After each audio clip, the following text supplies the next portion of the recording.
If you look at this marble statue of a Roman citizen, the first thing you notice is the pristine white fabric of his toga. Today, keeping clothes that spotless requires a cabinet full of specialized chemical detergents.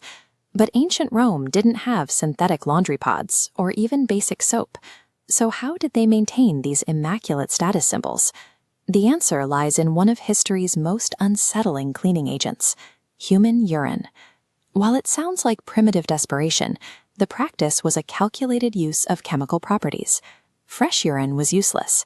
To make this work, the Romans collected the liquid and stored it in massive clay jars, leaving it to ferment over time. As the liquid sits, it develops ammonia. This animated diagram shows why that matters. Ammonia is a powerful alkaline.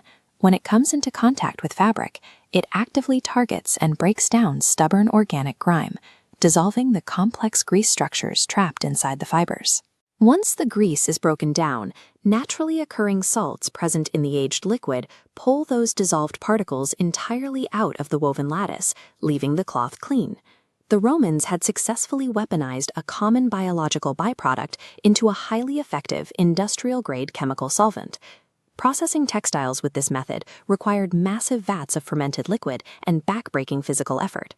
That meant doing laundry at home was completely off the table for most citizens.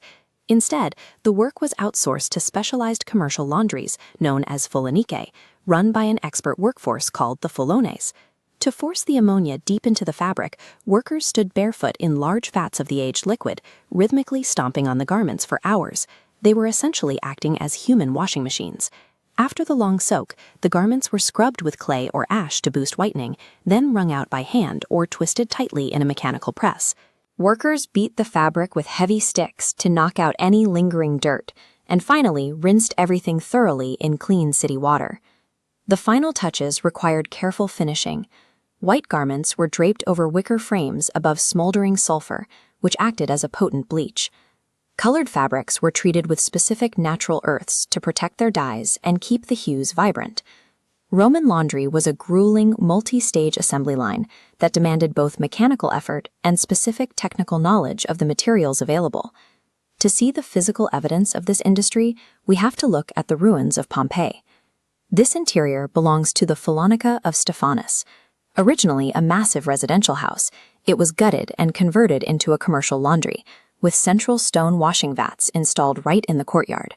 Looking at these extensive rows of outdoor stone basins, you can see the sheer volume of clothing these facilities could handle, taking in orders from everyone from ordinary citizens to the Roman elite. But that capacity was built on the backs of enslaved workers, who spent their days performing the grueling, repetitive labor inside the vats.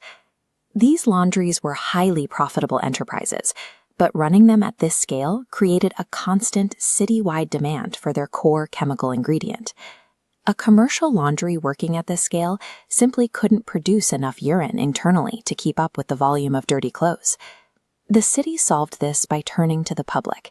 They established designated collection pots at street corners and market squares all across Rome. This birthed a specialized logistical market. Merchants would make the rounds, gather the liquid from these public urinals, and sell it directly to the laundry owners. The demand for ammonia was so consistent that it turned a daily bodily function into a tradable commodity. The Roman drive for pristine clothing had effectively transformed a biological inevitability into a reliable, citywide logistical flow. Eventually, the wealth moving through this supply chain caught the attention of Emperor Vespasian.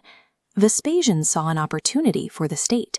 He instituted the vectigal urine, a literal tax levied on the merchants and laundry owners who collected and sold public urine. This move faced moral backlash. Vespasian's son, Titus, seen here, was reportedly disgusted by the idea of the Roman Empire profiting directly from human waste. When Titus questioned him, Vespasian supposedly held up a gold coin from the first tax collection and asked his son if it smelled. When Titus said it didn't, Vespasian replied, "Pecunia non olet." Money does not stink. To the empire, the origin of a resource was irrelevant compared to its undeniable economic utility. The history of Roman laundry shows how a society can find value in the most unlikely of places. In the hands of the Romans, even a repulsive waste product was stripped of its origin and refined into a resource indistinguishable from gold.